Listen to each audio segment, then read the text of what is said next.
The Legend of Joe Baldwin, A Lantern in the Swamp. Brunswick County's woods hold many whispers, but none might be as persistent as the one fueled by a lantern's glow swinging through the swamp. This story journeys back in time, but to an area near where I grew up, an area where lots of my friends called home, when railroads ruled, lantern light was life, and one brakeman's fate became legend. Grab a mug of something warm and lean in. This is the Legend of Joe Baldwin, a true event. Back in the mid-1800s, the railroad called the Wilmington and Manchester connected Wilmington to the interior of the Carolinas and Georgia. They brought goods, mail, people, and prosperity to small stops throughout those areas. It was one of the few ways that people could receive their goods. One of those stops was originally called Farmer's Turnout. Farmer's Turnout was a key spot for steam trains to stop and wood up, gathering wood to keep the engines running and water to feed the boilers. It wasn't a full-fledged town, just a humble rail stop used for loading and unloading. It sat about 14 miles west of Wilmington, where I was raised, and nestled in the pine woods and an area known to be swampy. Later, it became known as Mako Station, named for a development project by a man named Hugh McCrae in the early 1900s.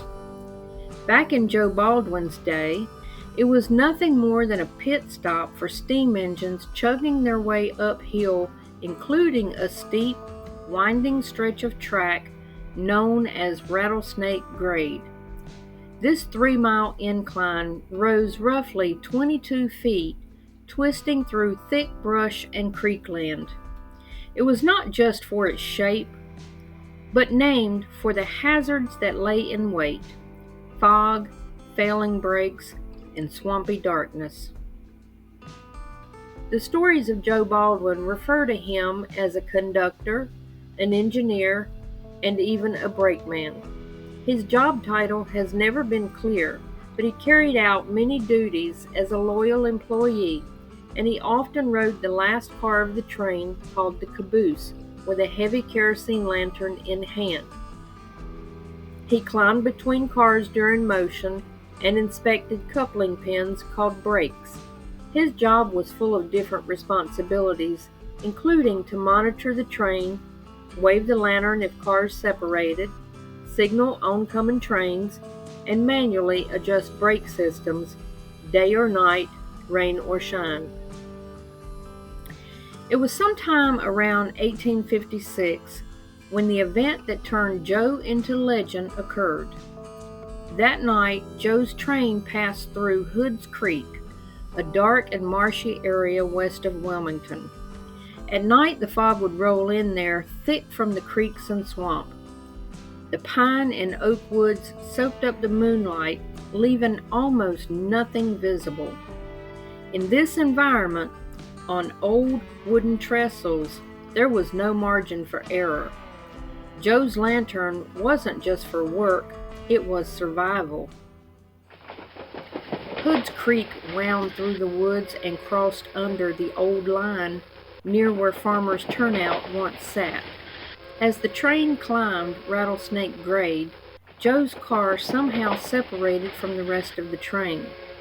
In the days before automatic brakes and electric communication, that meant trouble. Joe grabbed his lantern and began waving it back and forth to warn an approaching train from the rear. But it wasn't enough. A second train, unaware of the stopped car on the tracks, came barreling through the mist. The engineer didn't see Joe in time. The crash was very violent. Joe was thrown from the car and killed instantly. He was decapitated, his head tossed somewhere into the woods or swamp, and was never found. Whether fact or rumor, the story spread like wildfire through Brunswick County. Joe lost his head trying to do his duty, but the story didn't end there. Not long after Joe's death, people began reporting a strange phenomenon along the tracks at night.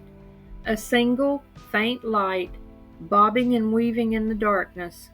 It looked like a lantern about 3 to 5 feet off the ground, swinging gently as if carried by an invisible hand. The locals called it the Mako light. It was seen frequently in the decades that followed. Some claimed it would approach and vanish. Others said it hovered or followed them for a short stretch. It became so well known that President Grover Cleveland himself heard about it during a whistle-stop tour through North Carolina in 1889. Railroad workers even began installing red and green signal lights to prevent confusion with Joe's ghostly glow.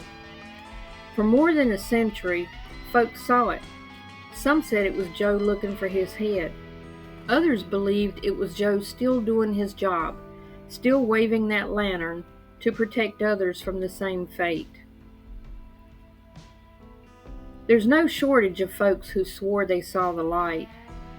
In the 1930s, a writer called Charles Allen described the light as approaching like a struck match, dim at first, then growing brighter and brighter, only to vanish at the last second.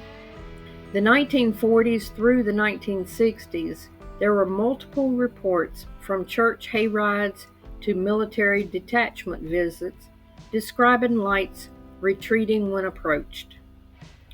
One older gentleman in the 1950s told of walking home and seeing the glow hovering over a ditch before it faded into the pines.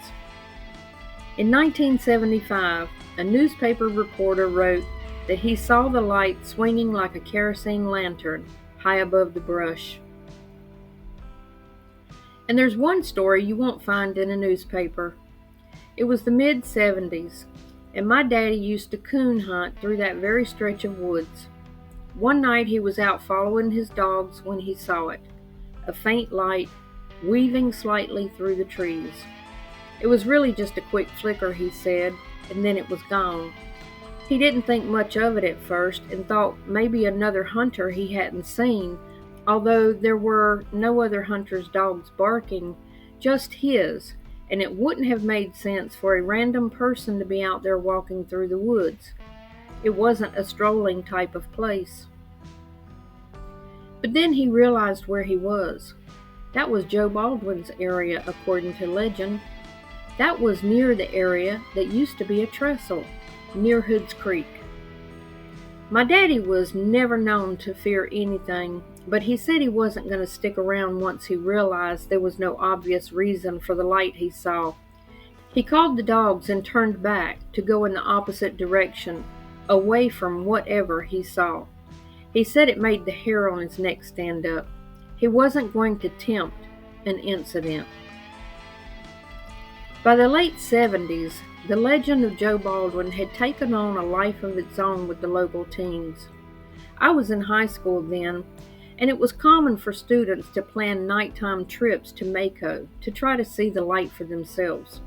They'd pile into cars, bring sleeping bags and snacks, and camp out near the old line, daring each other to walk the tracks. They were waiting for a flicker in the woods. They'd have camping parties and hang out the whole weekend. I never went. I got invited more than once, but I always passed. There was something about it that just didn't sit right with me. I wasn't about to go stirring up spirits or testing fate. Funny thing is, nobody I knew who went to those camping parties ever admitted to seeing the light. Others came back with stories, sure, but they had no proof.